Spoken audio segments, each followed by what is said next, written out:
September 29th, 2014. We're meeting today with Mr. Howard Johnston at his home in Ft.Collins, Colorado. My name is Brad Hoops. I'm the interviewer for the Northern Colorado Veterans History Project. Welcome, Howard, and thanks for sitting down today to tell your story. Oh, thank you. Let's start out. Go ahead. Well, my name is Howard Dale Johnston. I don't know who I was born or named after, but I was born on the 13th day of January of 1924 during a real bad blizzard. And we lived about 10 miles south and west of Curtis, Nebraska. And I am the fourth of 5 children. I have one younger brother, and the others are older than I am. They are all gone. The only family member left is my younger brother, who's 7 years younger than I am. He's a big farmer down in Frontier County, Nebraska. And was your father a farmer as well? Yeah, Dad was always a farmer. Well, there's about 4 years that Dad run a Standard Oil station in Curtis. When it got so bad that during the Dust Bowls, that we couldn't. Yeah, talk a little bit. Talk about a couple of things. I'd like to ask you about what life was like for you and your family during the Depression, and if you could talk a little bit about the Dust Bowl as well. Yeah, well, I'm not real sure because I was awful young at the time, but the Dust Bowls. But I do remember that we lit the coal oil lamps because that's all we had, was coal oil lamps at that time. And we lit the lamps at noon, around the noon hour somewhere, and the sky was just completely black with dirt, and it was blowing across the fields and stuff. We hadn't had any moisture for a long time, and it got to the place where at the end of it, the fence posts and fences and stuff was completely covered with dirt. And then when we started getting moisture and stuff, why, we took scrapers and teams of horses and pulled that dirt away from the fence and spread it out over the field because that was our topsoil. And we never went hungry. We never had much. Dad was dryland dirt farmer, and now where we used to get 5 or 6 or 7 bushels the acre for corn, my brother down in Curtis has a fit if he don't make 225 bushels to the acre. And as we grew up, I went to a little country school, 4 boys.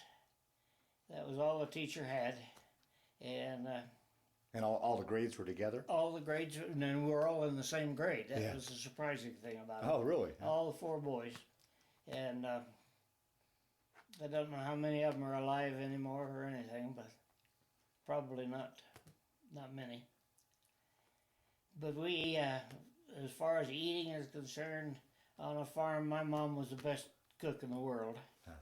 And we ate a lot of eggs. We had chickens.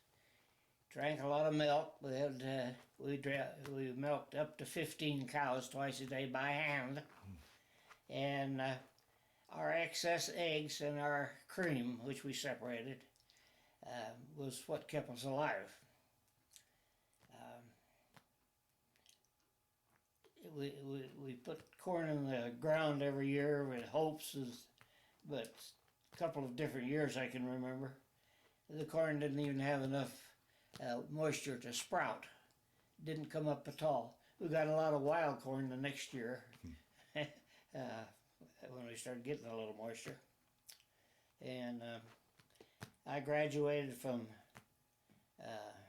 Pleasant View Country School through the 8th grade. Took a year off because we couldn't afford to go to high school. And the next year, my oldest brother Oliver said, well, you're going to go to high school this year. And they fixed me a room in their basement in Curtis. And I went to the Nebraska School of Agriculture in Curtis, which was a branch of the University of Nebraska. And didn't get much of an education because they was all taught us how to breed pigs and butcher cows and stuff, but as far as science and math and stuff like that. I played football, basketball, and track while I was in high school. Wasn't any good at any of them. And I graduated, of course, when the war started, they took a bunch of the teachers out of the high school and inducted them into the Army. So we were short of teachers for the rest of the year anyway. And I graduated in the spring of 1943. Can I back up and ask you, do you remember hearing about it, and what were your thoughts when you heard about Pearl Harbor? You know, I can't really remember. Yeah. As time went on, of course, with most of our defeats and one thing or another in that area, why, you became more conscious of the war.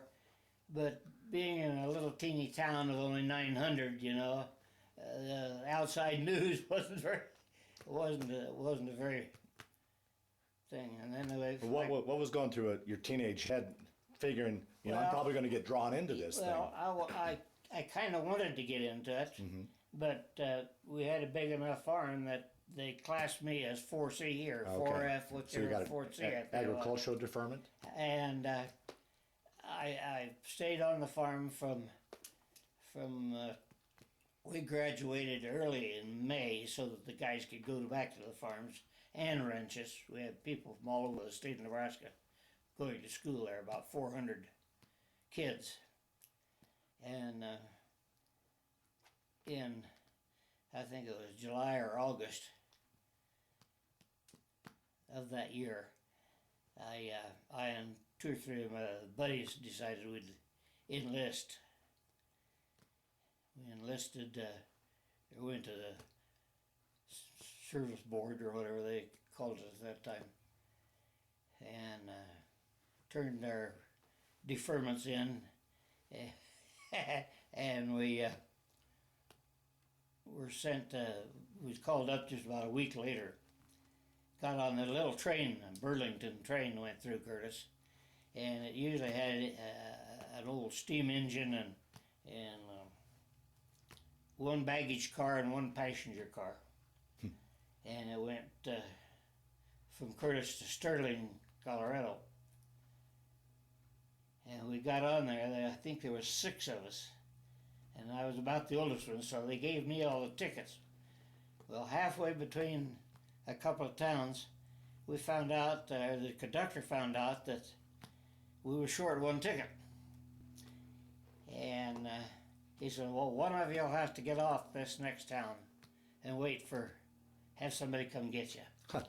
And I had a cousin on board, and he was a pretty burly guy, and he says, if there's anybody gets off this train at the next town, he says, it's going to be you. And that was the last we heard until we got to Sterling. We got to Sterling and went from Sterling to Denver, Fort Logan. I don't know how we got on. I think we got on a bus, but I'm not real sure. And we started our induction and our shots and all that sort of stuff. We were there about, I'd say 15 days probably. And then they woke us up in the middle of the night one night, and some of them went one direction, some of them went the other. I never was with any of the guys that I was inducted with. Is that right? All the way. Most of them went to Washington somewhere, and they sent me to Fort Hood, Texas. At that time they called it Camp Hood, Texas. And I think it took us 2 days or so to get down there on the train. And of course when we got down there they put us in barracks and done the usual thing for the training systems and stuff. And I really enjoyed the time in training. I had just come out of about 4 or 5 weeks of harvest field, and was tougher than the dickens. I wasn't very big or very heavy, but I was tougher than the dickens. So that transition then from civilian life into military life wasn't very hard for you? No, it wasn't very hard at all. And do you think as a farm boy or a country boy you had maybe an edge over the city boys? Definitely. Because I got into Camp Hood, Texas, and they had brought in some boys from the east, New Jersey, Massachusetts, and up in there, and they didn't know up from down. And we had a lot of interesting experiences. The first morning we were there,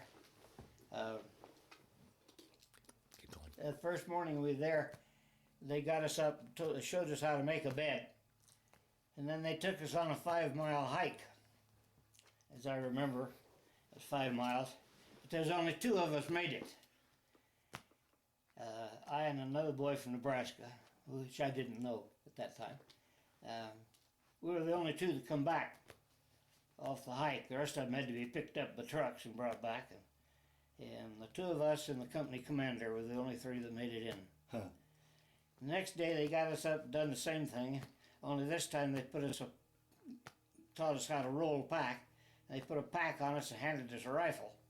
And we went out, and again, I think there was 3 or 4 was all that got back. And when I got back to the barracks, I was carrying 3 rifles and one of the other guys' packs. And the company commander told us, go in and sit on your, what they call it, footlocker, and take your shoes and socks off. He said, I want to see your feet. And the 2 of us was fine. We've been walking miles and miles every day. We went through basic training. My most enjoyable part of basic training, I think, was the rifle range. We had guys that had never had a hold of a rifle. And they dry fired for a while, which they called dry firing. I think everybody in the Army probably did that. We went out to the rifle range, and everybody had to be qualified this particular day before any of us could go back to barracks. So one of the lieutenants walked over and slipped me a clip of ammunition. We were firing, of course, the M1 Garand, and the best rifle that was ever made for the military. And he said, Johnston, he said, that heavy-set kid over there is going to keep us out here all night. He said, I can see what he's doing. He's closing his eyes every time he pulls the trigger. And he says some of those rounds are hitting out 50 yards and some 100 yards. And he said, when his target comes up, he says, you shoot it. So we did. And we got him qualified and got back to barracks. And they had decided at that time, instead of going from, I think it was 16 weeks to 8 weeks, and at the end of 8 weeks was just the beginning of the Battle of the Bulge. Oh. And they needed some cannon fodder over there. So they shipped us out. We went out in cargo planes, and they took us each to as close as they could get us to our own home, and gave us 3 days. And then we had to be back there to catch that plane again. And then we flew into where did we go? Camp Shanks, New York. And they was there 2 or 3 days. And we had a boy in the outfit that was born and raised in New York, and he knew the town real well. So we got an overnight pass, and he lined us up with dates, and we went in and had a real good time. I can remember that nightclub that we went to was in the second story of a Howard Johnston's, I think it was. And we were all in uniform, of course, and head waiter or maitre d' or whatever they call him saw us down there, and he yelled, "Hey, you GIs, come on up here." And there's a line waiting to get in. And we got up there, and we had a good evening. And we got back to camp to Shanks, and the guys were all lined in formation, ready to ship out. Oh. We had about 15 minutes to pack our duffel bags and get everything going. And we went out to the harbor, and they put 18,000, I think it was, of us on the Queen Mary. And I had a rather odd experience then. I went overseas on my birthday. Oh, wow. I just saw the Statue of Liberty disappearing in the distance on the 13th day of January. What are you thinking when you see that? Well, I was scared to death. Yeah. Not knowing what was coming, you know. Right. And I had never been away from home. I don't think. Like many of your generation, you probably never traveled too far away from the farm. No, I don't think. I think probably Kearney, Nebraska, or North Platte, Nebraska was the furthest I'd ever been. And then it was with a football team or a basketball team. The folks, we never even had a car. Yeah. Wow. Our oldest brother come out from Curacao, picked Mom up once a week and took her to town shop. Took the eggs and the cream in. We always had a case or two of eggs and always had at least one 10-gallon can of cream that we sold. And but the trip overseas was very interesting. Well, that begs the question. Here's a farm boy from landlocked Nebraska going to sea. Did you get your sea legs, or talk about that trip? I did not get. I was real lucky going over. I didn't get seasick, but I really didn't. I really didn't feel good all the way over, and the smell from the mess halls and stuff just about got me. But I was billeted in what they call the swimming pool, and I was up 5 bunks. Fortunately, I was up 5 bunks because everything below me was vomiting all over the place. Ugh. And we landed in Glasgow, Scotland. 5 days later, and I got on a train in Glasgow, went across England to Southampton. We got an LCI in Southampton, and the next morning we were in Le Havre, France. Wow. And this, of course, the guys had moved way on up. We were what they call replacements. Right. And I can remember that when we got into Le Havre, we hadn't had anything to eat since noon, I think, the day before. And they gave us a paper plate with a big old pile of beans and a couple of weenies on it, and that was our thing. And then they put us into bunks, or not bunks, but just army cots in a big old Quonset building, and then they'd call out so many names or something to take us up front for replacement.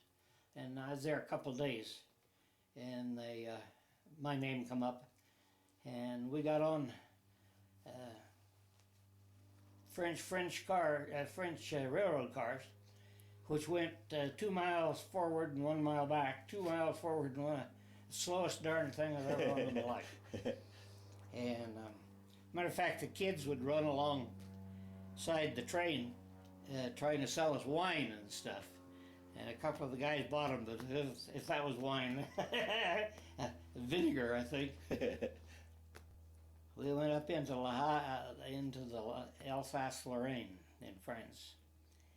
And this was just about, I don't know, I would say that the Bulge had about a week to go. Can you describe, as you're taking the train up, what you're seeing? Was there a lot of war damage as you were? There was not, no, we didn't see a lot of war damage. Oh, okay. We saw a lot of it in Le Havre, and we saw a lot of it in England. Oh, really? But we didn't see much of it in on the trip. Okay. That is that I remember. Okay. And we got up there, and they separated us all out, and there was 26 of us went up, and I think that the company that I went into was still only about 50% full. They had got shot up pretty bad, and they put me in a foxhole that he'd already built with a boy by the name of Bill Hecker. And Bill was a New York boy, had that old Eastern drawl, but he was from German parents. And Bill spoke German better than he did English, which really helped us, because Bill was a first scout, and they made me a second scout. I don't know why they did, but he and I went all through the rest of the war together, and he come home a couple of weeks before I did because he had more points. But now, what division? What did you go into?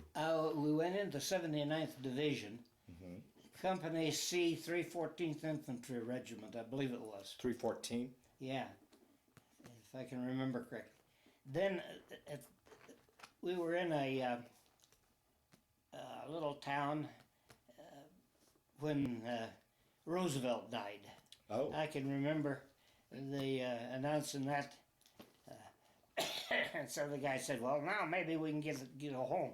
And of course, Truman took over and continued the war, and we were sent from, I don't remember the name of the town, but I think it was Denslaken or something of that nature. And they notified us that we were going to Nuremberg to be guards at the crime trials. Oh, so by this point the war was over then? Yeah, well, pretty nearly, yeah. And this is shortly after that. And they put us into the Company C of the 18th Infantry Regiment of the 1st Infantry Division. Ernie Pyle's outfit. He had been gone, he had gone, of course, to Japan. I think he had been shot before then. But they moved us in to Nuremberg, which had been evidently a beautiful town. And they put a whole battalion of us in a artillery training center, the Germans' artillery center. And then they broke us down into guards and times and guards, and some of us older guys, by this time I had become some of the older guys, they put us on special duty in at the crime trials, and they took us down there, and it was just a big prison, but many things happened there, you know, that I was there at Nuremberg. I guarded Hermann Göring. Wow. Julius Streicher. Matter of fact, I have Julius Streicher's autograph among my stuff. And Göring was the only one of the bunch that I guarded that was halfway decent. Of course, he had lost an awful lot of weight by this time. And the Palace of Justice, which they called the jail, was 2 stories high, cells on both. Cells were about probably 6 by 10, 6 by 12 or something like that. Had a stool and a lavatory and a little cot and a little teeny table in each one of them. And in the door of this cell was a 1-foot square opening. And they had a floodlight clipped to the side of that. And 24 hours a day, the guard was supposed to keep his eyes on that prisoner. He wasn't supposed to leave it at all, but of course, a bunch of GIs that could care less, you know. But the man in charge of the prison was named Andrus, Andrus, I think. He was a cavalryman, and they run around with these jodhpurs on and his little whip, hitting on his boots, and we come to name him Little Jesus. And he'd do anything to get some GIs in trouble. And we had quite a time with him until somebody got close to him and made the remark that the GIs and the guards there would love to catch him out in the open somewhere. Because we'd shoot him. And we would if there wouldn't have been any hesitation. They took me off of the interior and put me on guard post number 1. They had great big, well, everybody's seen the darn things, big plywood tunnels going from place to place. And to get into the tunnels, you had to go through a great big steel door that just had a little teeny opening. And our orders on that post were that nobody went through that door unless we personally knew them. If somebody new came to the prison, they brought them up and introduced them to us, made us look them over real good, you know, so that we would recognize them. And we had a couple of officers that I don't know whether they were supposed to do that or not, but harassed the heck out of us on that guard post. They'd walk in and give us their names, and of course this time we knew them, you know, and they'd turn around and walk away, and our orders were that we were to have somebody come up from the prison and get them, up from the Palace of Justice and get them. And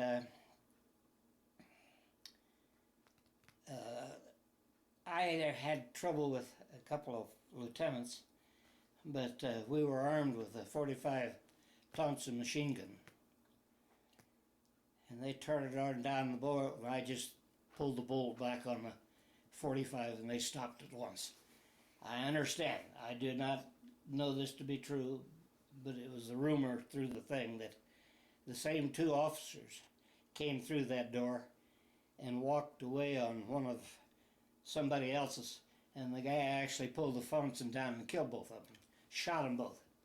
And as my story goes, they charged him 5 cents for each round that he fired, promoted him 1 grade, and sent him home. And I can't substantiate that. But our time up in combat, everybody says, oh, first thing my grandson wanted, did you ever kill anybody, you know? That's the going question. And you really don't know unless you were in real almost hand-to-hand combat, you know. I sat on top of a hill and fired at German troops probably 400 or 500 yards away. And once in a while you'd see one of them go down before he was hit or just come close enough to, you know. So I did one thing over there that I have always been ashamed of. Shouldn't tell it probably, but that's part of it, I guess. Bill and I, when we worked through these little bergs, we were out 200 or 300 yards ahead of the troops. And Bill would go down one side of the street and I would go down the other side of the street. And we got into this little town, don't have any idea what the name of it was.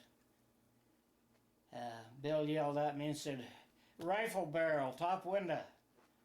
And I could look up and see that rifle barrel sticking out of the window. And we both got under cover immediately. And I pulled the pin on a grenade, stepped out in the middle of the street and threw it up into through this window. Lucky enough to hit it there. I don't know where I'd have got it if I'd missed. But Bill came charging across the street, and of course we went in the house, knocked the door down, went in the house and went up the stairs, and the grenade had taken care of a boy about 13 or 14 years old and a woman. And I didn't wait to see whether they did. Bill come out and said it. Made me a little sick. Yeah. Think I'd killed a kid, you know. That, Oh boy. but at that time, of course, Hitler was using kids. And a bullet from a 10-year-old will kill you just as quick as one from a soldier. But I saw part of the camp at Aachen. Oh, what a mess. Bodies piled 6 foot high and probably 100 yards long, waiting to go into the furnace. And the furnaces, did you? How was that to experience? I mean, how can anybody ever train for? You weren't trained for something like that. You were trained for combat, but you weren't trained to experience something like that. Well, I don't think anybody was trained. I don't think this is. I really thought, in my own personal mind, think that the ordinary German soldier knew what was going on. I can't help it, the people around the area, because you could smell it for 5 miles. And the only other time I ever smelled anything like that was when a Tiger tank blew up a couple of our M4s. And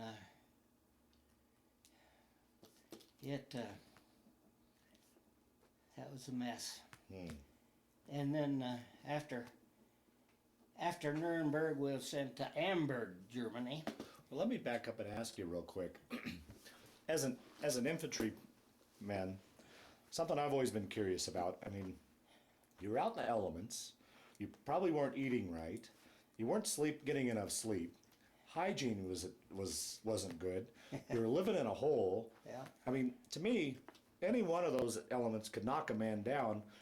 But you had all those, and on top of that, the stress of war. How do you think you made it through that? I don't know. I think part of it was our training, and part of it was just good common sense. They usually dug in at night. We fought from 6 in the morning to 6 at night, and that was it. You know, you moved forward, and of course, when I was there, the war was practically over. I was one of the group that cut the Rose Pocket in two, and we had Germans on both sides of us and Germans in front of us. But at this time, they didn't amount to much. One funny thing that happened to us. I should go back, I suppose, and tell about the Rhine River crossing. I was a member of that. We went over in little flatboats. I don't know, 5 or 6 of us in the boat. And once in a while, they'd get an artillery shell that hit in the river. Just sent a great big plume of water up. And but we didn't even get our feet wet. And from the Rhine River to a railroad crossing, it was probably 400 or 500 yards. And of course, the minute we got off the boat on the other side of the river, they told us to head for the railroad embankment and dig in. Well, we did. We dug in, and we spent the night there.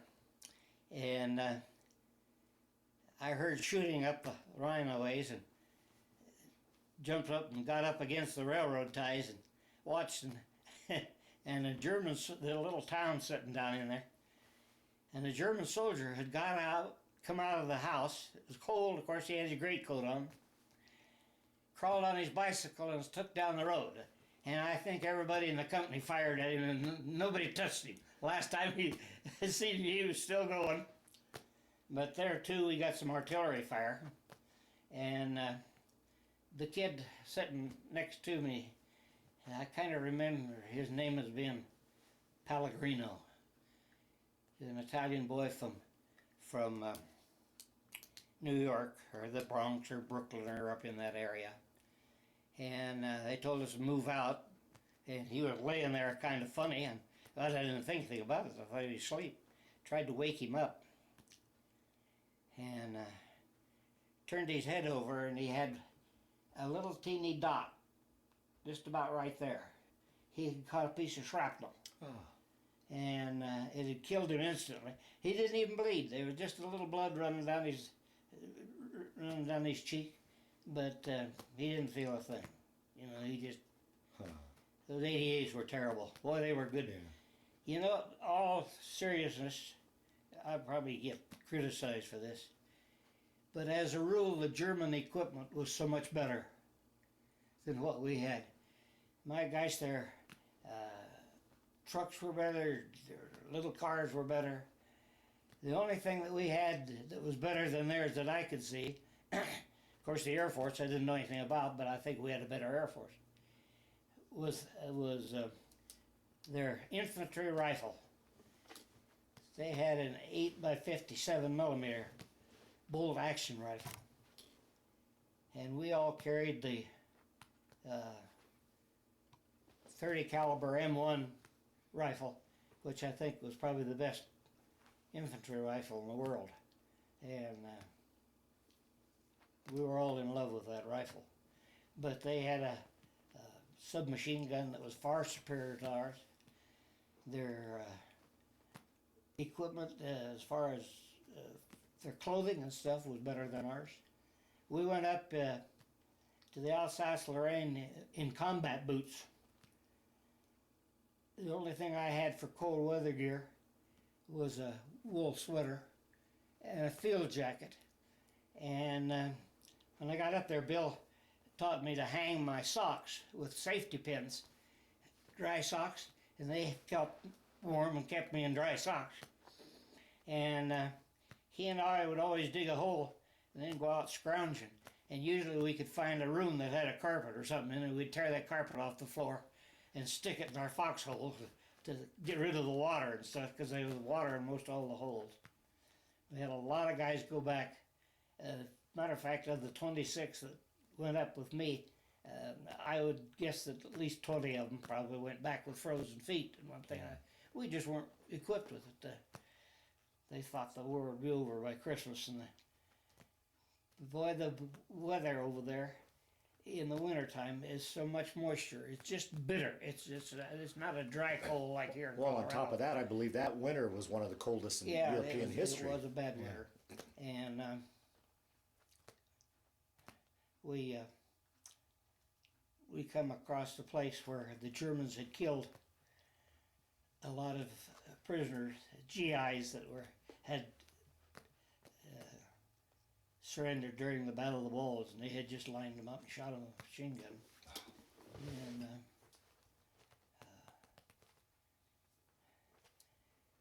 but we was all, only one thing we was all looking forward to, and that was going home. Yeah. And it was. I wouldn't do it again for anything. Well, maybe I would. Anything in the world, but I wouldn't have missed the experience for anything in the world. While we were in Nuremberg, Bill and I each picked up a girlfriend, and we were together all the time. If we were moving to another town, the girls would go ahead, and I didn't smoke. We had all kinds of cigarettes and soap and stuff. Man, you could get anything for a pack of cigarettes, you know. And but we did. We had some real nice apartments for a pack of cigarettes. Is that right? Yeah. And then when it come time to come home, I come home through Camp Philip Morris. Well, now, you'd started talking about from Nuremberg, you went up to Hamburg? To Amberg, I think it was. But we also spent some time after that at a place called in Czechoslovakia. What do they call it? I can't remember. But we lived in tents there, getting ready to go to Japan. Oh, boy. Being shipped to Japan. And I guess we were just a few days away from being shipped out to Japan when the Japanese surrendered. I didn't want to go there. No. Those guys weren't nice. I think that the average German soldier wasn't any different than us as you got up into the SS troops and one thing or another, and I think they done that just to show how tough they thought they were or something. So after Nuremberg, then it was all occupation. Yeah, it's all, well, yeah, even Occupation before duty? Nuremberg, yeah, it was occupation. Yeah. Yeah. And how was it interacting with the Germans? Were they? Oh, we got along with them fine. Yeah. We got along with the Germans better than we did the French. French hated our guts. Huh. They can say what they want to do, but they hated our guts, and we didn't think that much of them either. But the German people, we got along. Well, it was nice. Of course, it was real nice for me because Bill and I was with her, and he spoke German, as I say. I can remember one time when we were moving up, we ran into a little town, and we always checked the basements because that's where they used it. We got in this one basement, and the woman had canned jars and jars and jars of black cherries. So we helped ourselves. We had diarrhea for 2 or 3 days. we were in terrible shape. And in another place we went into, the woman was fixing chicken and noodles, and I wasn't in then, but Bill was, and they invited Bill to sit down and eat with them. And they were fed up with the German hierarchy by that time, you know. But Now, when you said you were there for a while in Czechoslovakia, did you have an interaction with the Russians? Because just once, there was a river between us and the Russians. I think they called it the Pignitz. That Falkenov, Czechoslovakia, was the name of it. And the Pignitz, and this was in the summertime. And the boys got some boats and went over and traded stuff for the Russians with our occupation money, you know. And they told us that the the Russian occupation army money wasn't any good. Well, baloney. We had guys get wealthy. They come home, they come back over the river with wristwatches, with cameras, with guns, with pistols, with rifles, with boots, anything that they could trade for this occupation money. And the Russians they said, they told me, I didn't go over, they told me that some of the Russians had suitcases full of that money. And they was carrying around with them. And it was pretty cold there, and we slept in tents. In, I think probably 25, 30 men in a tent. And we didn't have any heat. So one of the guys said, I know what we can do. And we went down to the motor pool and swiped a 50-gallon barrel. And the guy cut the tops out of it with a hammer and a coal chisel, poured some sand in the bottom of it, poured a 5-gallon can of gas in it, and threw the match in it. That was our heat. wow. But in the top of the tent, you didn't dare touch anything because it soot all over the top of the tent. You had to hit a tent and all the way up. But then, as I say, we come home. I come home on the Maritime Victory, which was one of the ships they'd built in 2 days or something like that up in Washington. And the trip home was extremely nice. We had very, very nice weather, and I had a little Leica camera that I had stolen, or Cummins liberated, as the guys called it. And I sat up on the very bow of the ship. There was a steel post there, and I straddled that and sat there and took pictures of dolphins and jellyfish and stuff that was flying, that was swimming along. And I don't know where those pictures ever went to. Howard, where we left off, you were on the ship ride home back to the States. Yeah. And where did you arrive back in the States at? You remember? In New York Harbor. We pulled into the dock, and there was a ship loading, and a lot of them were whacks, and we were standing there watching them, and these poor whacks were going down the ramp, you know, with great big barracks bags and stuff, and we started, most of the other guys were officers, and we started barbing them. Hey, good American men, let those girls carry those big heavy bags down the ramps yourself. And we chided them enough that they finally broke loose a little bit and helped some of the girls down. We had a lot of respect for the women. And I can think of one other time that was real funny. We were actually moving up in combat. We were in contact with the German troops, and we got out of our foxhole one morning and moved probably a mile or so down the road. Went into another little town, and here, sitting in the middle of the town square, was a Red Cross truck, donut truck, and there was two girls in there, both of them sound asleep, in front of actually they were in front of the front lines. Wow. And we woke them up, and man, I'm telling you, they were a couple of scared girls. But they had about 300 yards ahead of us. But little things, musing things like that, I think, help keep us sane. Yeah, right. You know, in the Right. thing. The guys during the bulge tell me, I've talked to a few of them, and when the Germans hit, they hit so fast and with such overpowering armor and stuff that, but there wasn't anything, you know, even our anti-tank guns wouldn't put a dent in the Tiger tank. Now, how was it coming up as a replacement? I always heard that the relationship between the replacements and the veterans was always kind of tense. That Well, they chided us a little bit, you know. You won't be alive tomorrow night at this time, you know. Keep your head down. Hey, sucker, what are you doing over here when you could be home? And that sort of thing. But I mean, there was not really animosity, I don't think, so much as it was just GI barbing each other a little bit.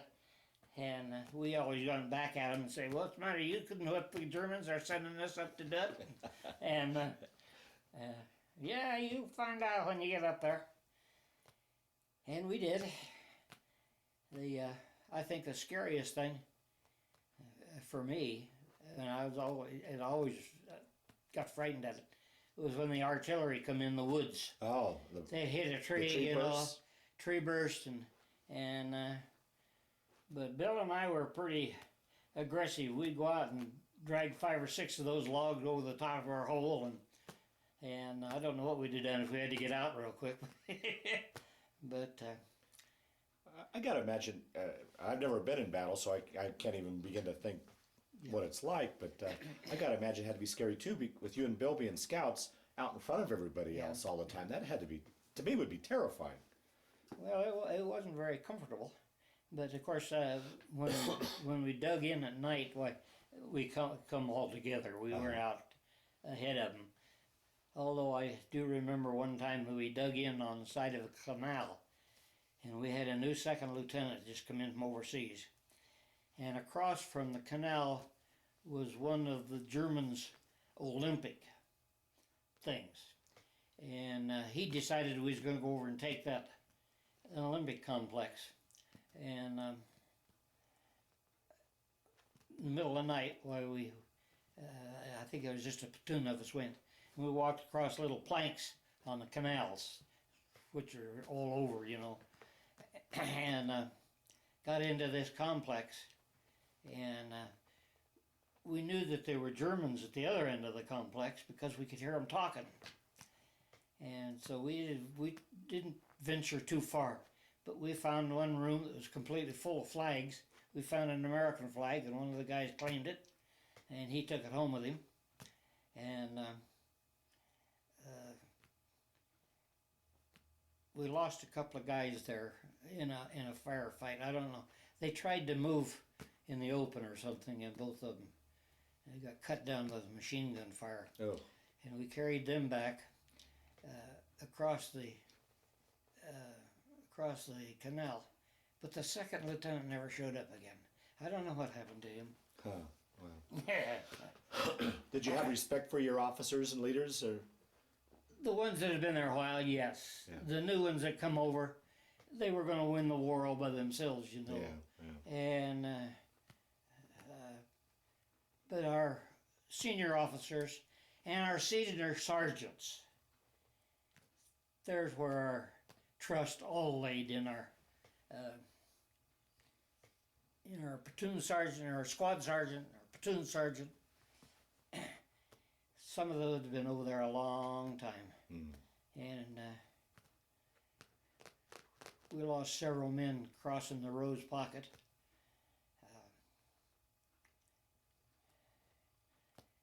And one of them was one of our sergeants too. But we just, one of those things, I guess we got home, and they sent me to Fort Riley, Kansas to be discharged. And we went first class though this time. We didn't ride in the freight train, and we got discharged in Fort Riley, and they let us find our own way home. And a couple of us rode a bus up to the edge of town going north, and then took off afoot. I don't know where we thought we was going, because 300, 400 miles. And a couple of elderly ladies come along in a car and picked us up and took us clear to Oberlin, Kansas, I think it was. And they bought our food and everything, you know, and we got in Oberlin, Kansas, and caught another ride with a trucker in the back of his truck to Grand Island, Nebraska. Hastings, Nebraska. I had a brother in Hastings, Nebraska, head of the Swift ice cream plant down there. And I called them up and asked him what he was doing. He said, I said, how would you like to come down and town and get your little brother? Where are you? You know. Oh wow! So nobody knew you were coming home. Nobody knew he was coming. Oh wow! And he said, "Where are you?" I said, "Well, I'm called J.M. McDonald's. I'm in front of J.M. McDonald's. I'll be right there." And boy, he was there in a hurry. And then the next day, they took me out to our home at Curtis. He took off from work and took me to Curtis. And from then on, it was just civilian life again, I guess. Well, let me go. This kind of brings up the question about communications. When you were overseas, how did you communicate? I mean, in today's age, we've got computers and cell phones. Well, everybody's got cell phones and stuff, you know. Talk about what communications were like back then for you. Well, there wasn't any. Yeah. I tried to write to folks once a week, and I've got copies of those letters and stuff in my books. And once, when I was in Nuremberg, I got to call home. They set up a special phone number, and I'm using this little town of Curtis, of course, still had the switchboards, you know, where they plugged in, and they knew I was going to call at a certain time. I think I got 3 minutes, if I remember correctly. But anyway, when the call comes into the central office, the girl running the central office knew, of course, our family, unplugged every phone in the place. Just pulled every button she could except that one. And she went out on what they call a line.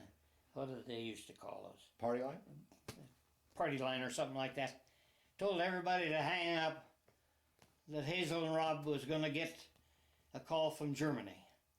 Of course, I think everybody probably picked up the phone. Yeah. And Mom answered the phone, and she started crying. And I said, "Mom, quit your crying." I said, "I've only got 3 minutes to talk to you. I want to talk to Dad a minute." And I don't know whether that was good or whether it was bad.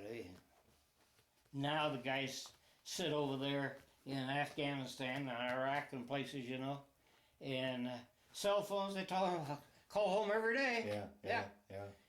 Matter of fact, the wives here, you see them on television having a fit because they haven't heard from their husband for 2 or 3 days. I think it was at least 3 months probably before I got any correspondence with home at all. Wow. And, your poor mother had to worry. Now, did you have any of your other brothers serving as well? No, not ahead of me. Okay. I had a brother who come in behind me. Okay. He's 7 years younger Right. than I am.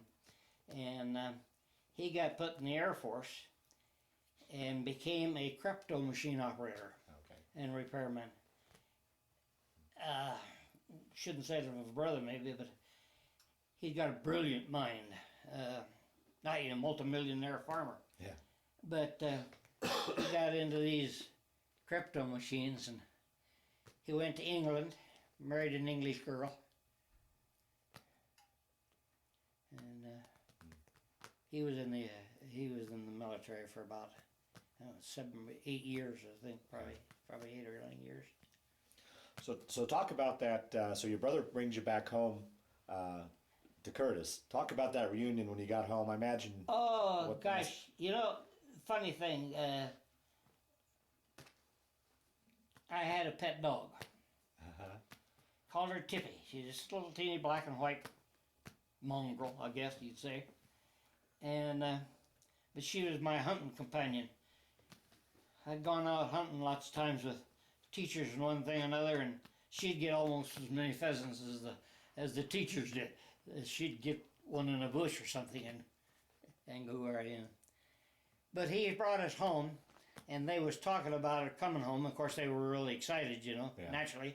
And Mom, of course, was crying all over the place. She was a little old German girl. Yeah. We used to tease her that she was 5 foot wide and 5 foot tall. Yeah. And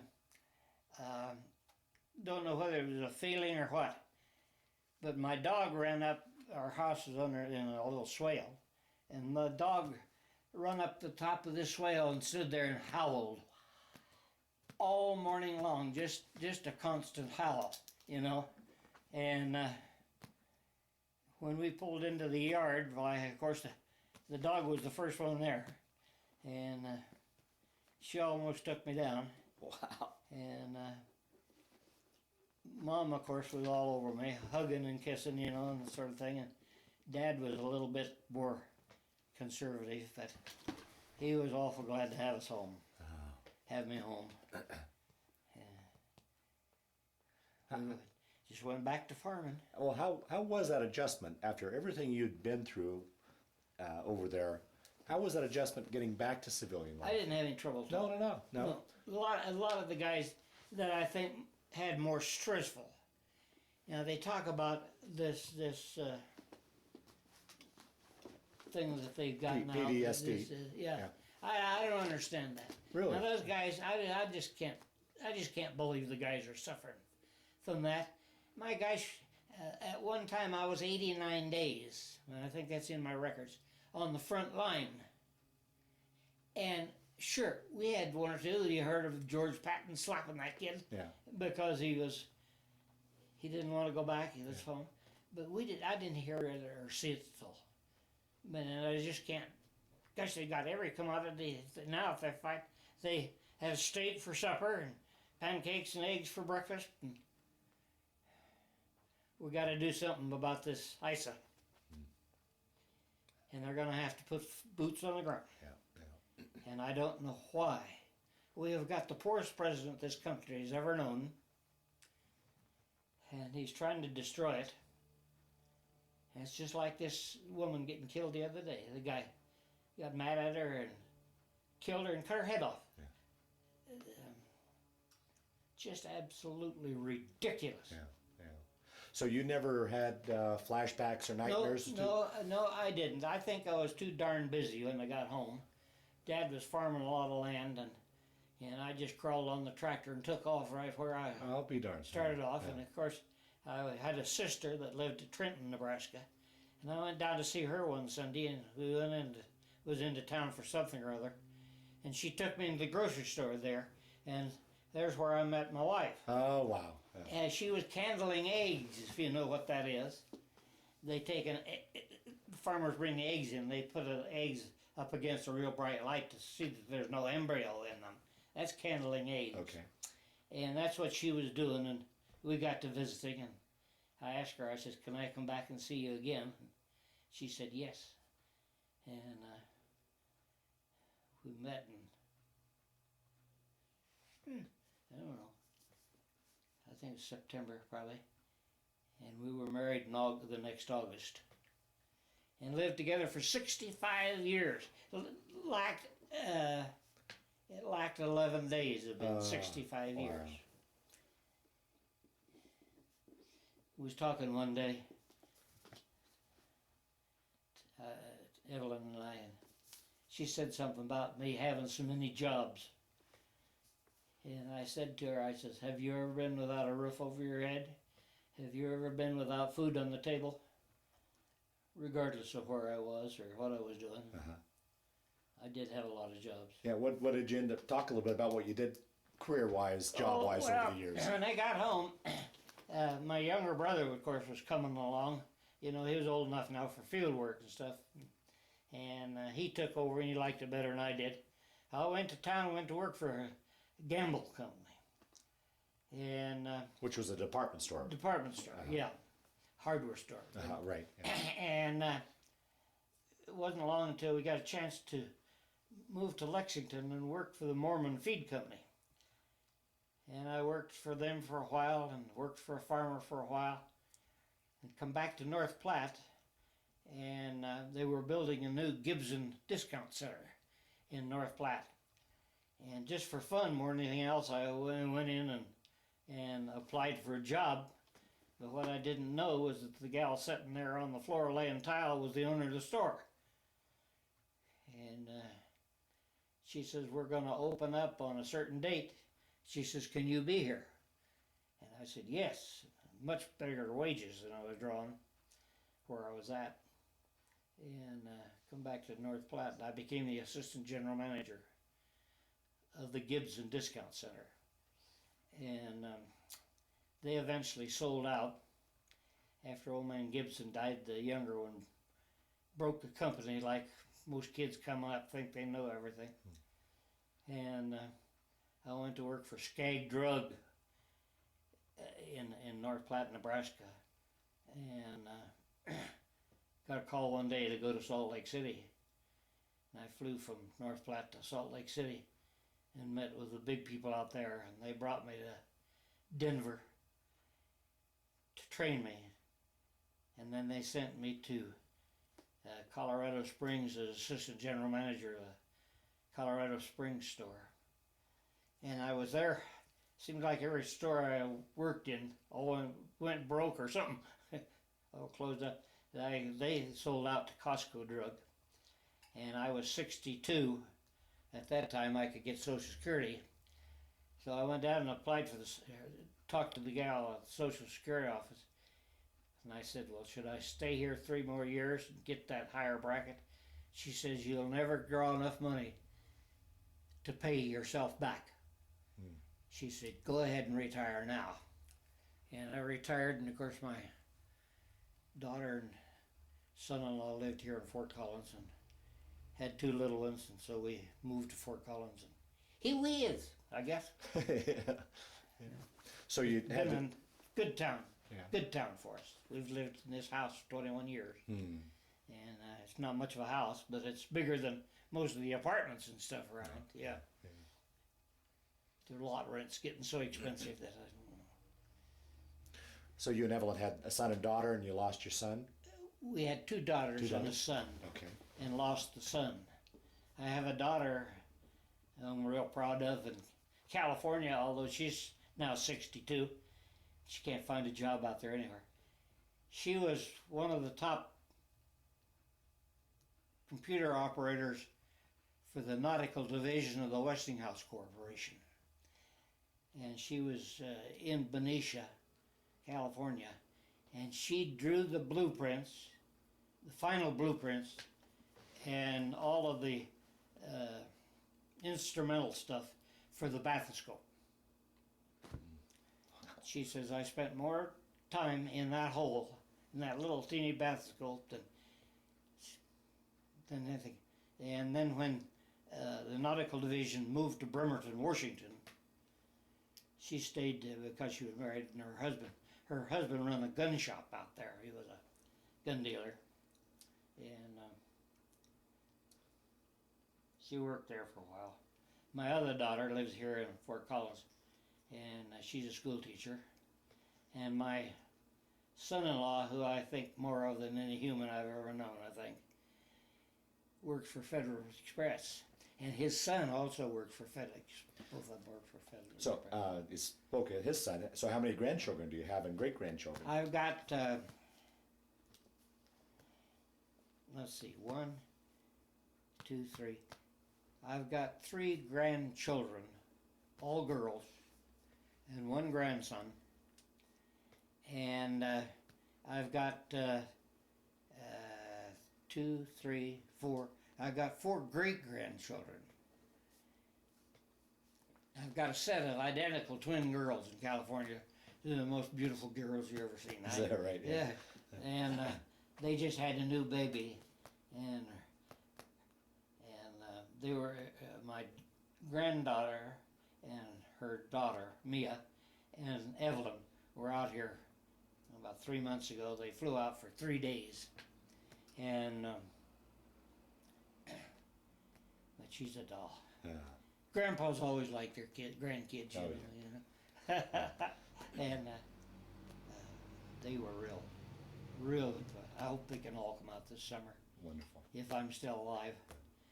I've had 2 very senior one very serious heart attack, and one other one that they put on.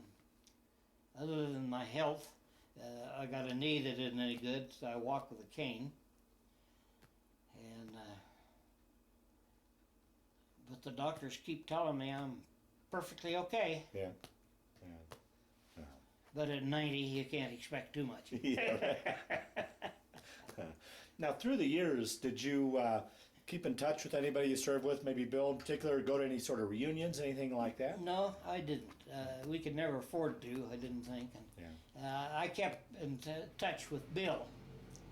Matter of fact, right after I got home from the service, I went back to New York City and went to the School of Modern Photography back there to learn to take photographs. Did you use the GI Bill for that? Yeah, I used the GI Bill. But I was just too darn nervous for it, and they were portrait people. They get $400 or $500 for a portrait job. Oh, wow. And after I had stuck my hand through the etching machine once, through the glasses, got frustrated and smacked it. The instructor come over and told me, he said, I heard you can go back to a little town and be a photographer. But he says, you might as well go home. He said, you're not going to make it. And I didn't. I had some books of photographs and stuff I took back there. We had a funny thing happen. As I come to go home, all of the kids at the school, not all of them, but probably a dozen of the kids at school, all with their big speed graphics and one thing or other, went out to the airport and saw me aboard the plane. And boy, the stewardesses and one thing or another looked me over good. They thought they had some big shot on there. And they took pictures of us. And we come home on a to North Platte on a Constellation. Wow. That was a beautiful plane. Wow. That was when back in the days when you had some room. Yeah. Boy, I flew to California, what's it been, 2 years ago. I did have one thing happen. We went, my daughter and son-in-law said, Dad, we'll go with you to California. They didn't think I should travel alone. If you want to go and just spend 3 or 4 days. And I said, well, that's fine. I said, I'll buy the tickets. She says, no, you won't. I said, we'll buy the tickets. Got out there, and they live in Long Beach. And one of my granddaughter's husbands says, come on, we're going to take a trip. It was a little trip. We went out to Long Beach Harbor. And I went aboard the Queen Mary, right. Yeah. 68 years to the day that I had gone up the gangplank before. Of course, before I went out to sea, this time the old beauty was Gray Ghost, they called her, was in harbor, and I stood and listened to one of the guys, and as he broke up this tour group, I went over to him and I said, well, she hasn't changed much. And then he got to talking to me, and he hollered his this group that he had. Come back here a minute. Wow. Come back here a minute. He said, here's a guy that was going overseas 68 years to the day. And he said he can tell you about the Queen Mary. Did it take you back right away? I mean. Oh yeah. I can even see the British soldiers coming up and down the hall with pancakes and eggs and one thing and another. And we went in our mess hall, cold boiled potatoes and I don't remember what else, but food wasn't all that great for us. It was for their personnel. Wow. Well, Howard, as we start to wind down this interview, is there anything I didn't ask you that you wanted to talk about, or any other stories that have kind of floated to the top as we've been talking that you want to talk about? So ideally, we cover your story as best we can, or do you think we've done a pretty good job of it? We've done a pretty good job. I will make some remarks, if I might. Please. As I say, I went in late in the war. But if Hitler hadn't attacked Russia, he would have had Europe and England, and we'd probably had to fight him off here. But they, of course, went from 1939, clear up through on a war footing. Their equipment was far superior to ours. Matter of fact, I froze my feet on that guard post. I didn't froze my feet, froze both my big toes. And for the next 10 years, they got a little cold, they'd swell up. But anyway, rather than to do nothing, they just took me off duty, and there was nothing to do in this big concern. I went over and volunteered to the mess sergeant. And I worked in the mess hall through that winter till they returned me to duty, the Nuremberg Trials.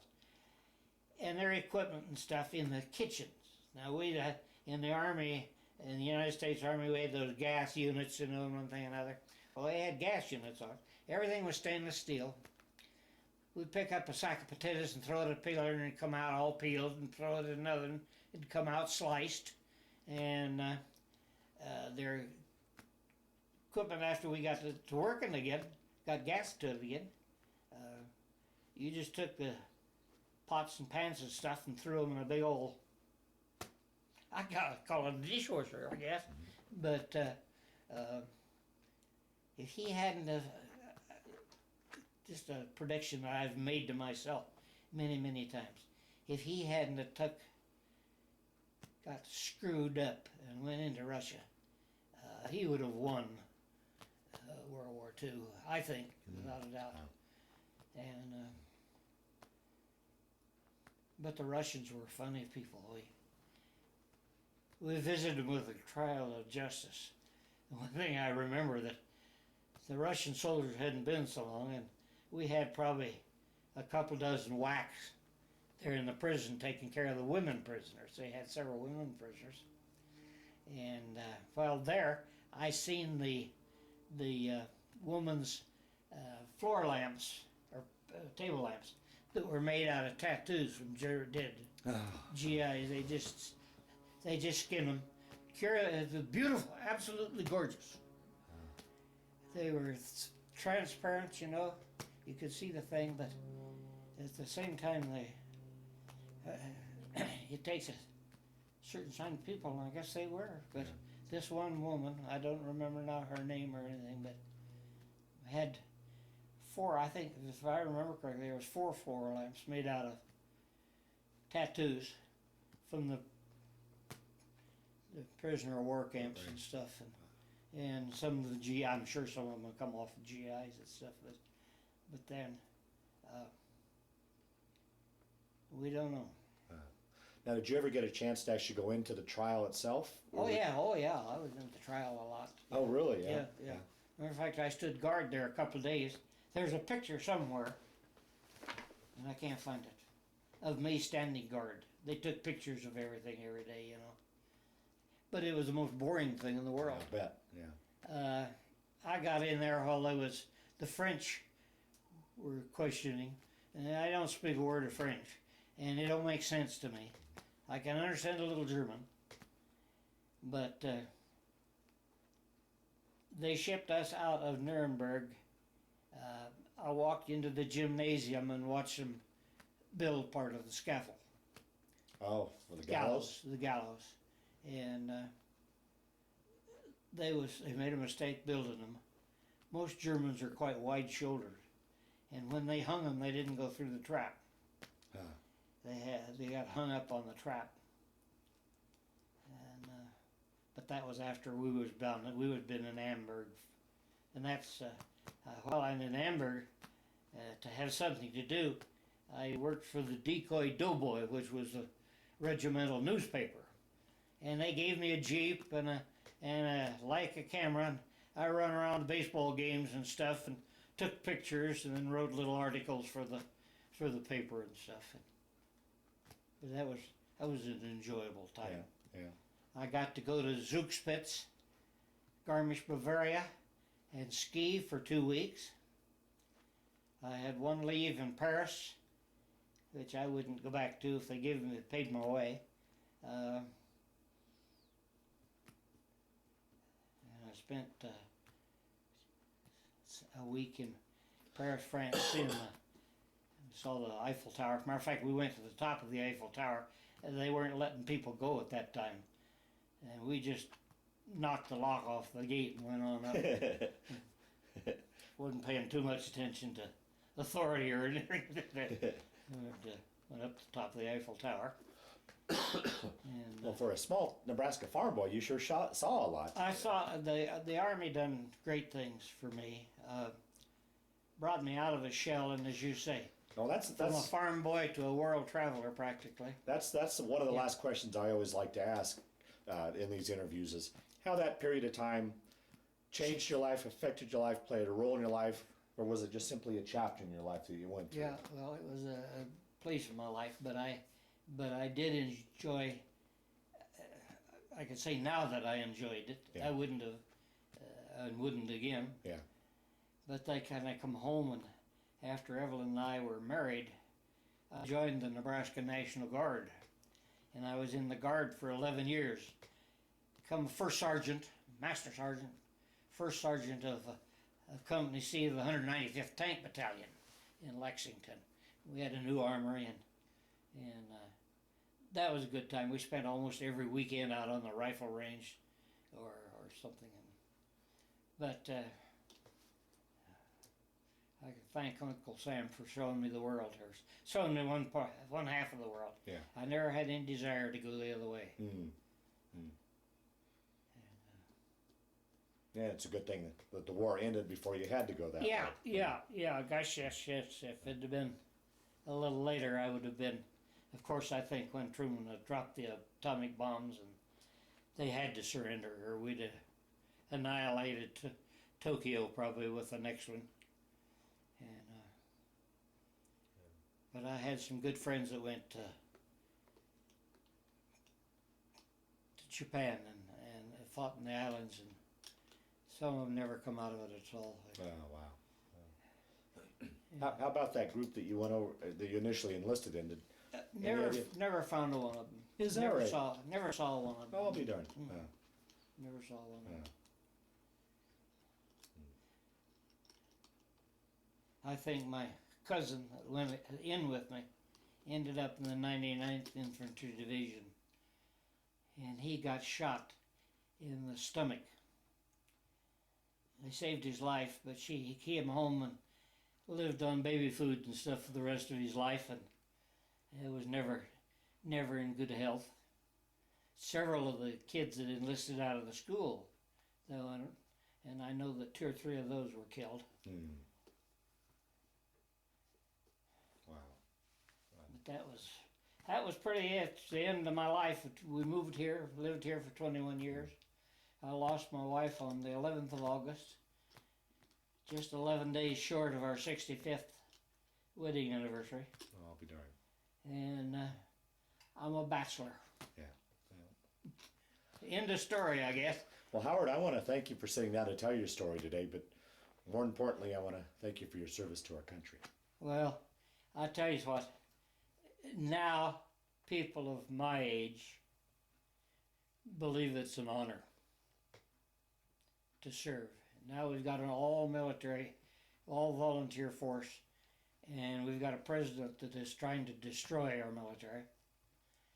Got to get rid of that guy somewhere. Some way. And I think our Congress and our senators haven't got guts enough to do it. He should have to quit like Nixon did. Yeah. But I think that's about the end of my story. Very good. Well, thank you.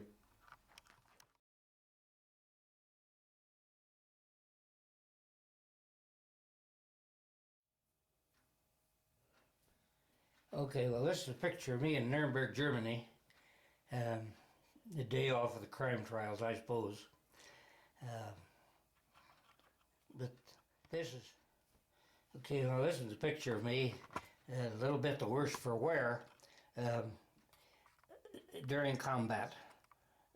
I don't know where it was taken, I don't know, but I was in full combat gear.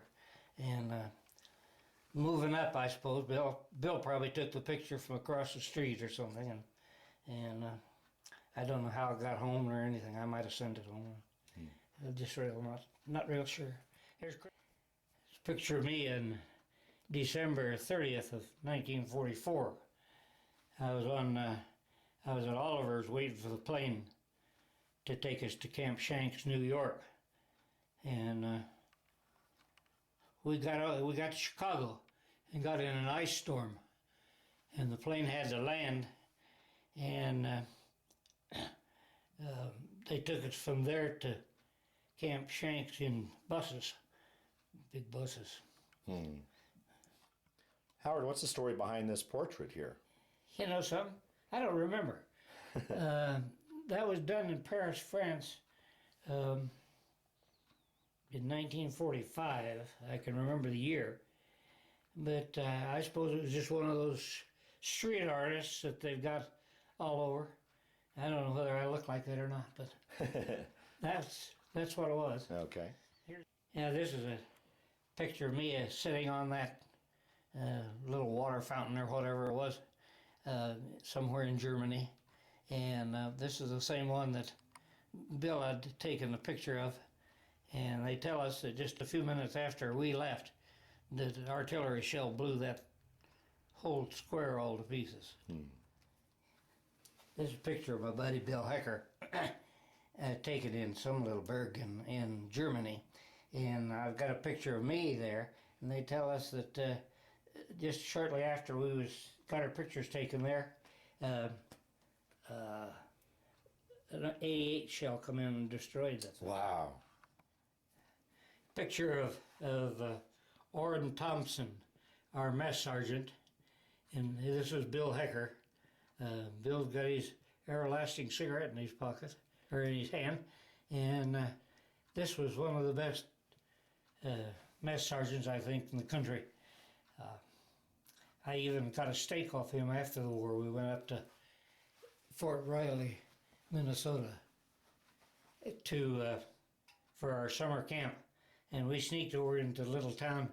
He was running a restaurant that his father had run, and I walked back. I seen back there, and I walked back and yelled at him, and he liked to flipped his wick. First guy I guess he had seen. This is a picture of me down on the Elbe River, right across the river.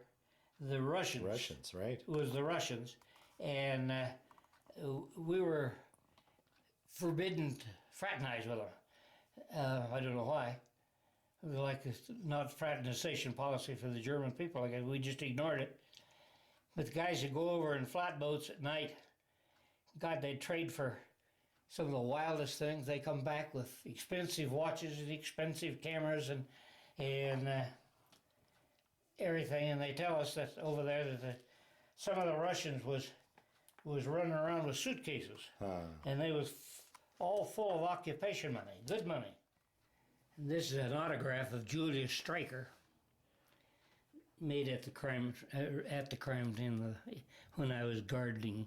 He was one of the worst of the Jew haters. Wow.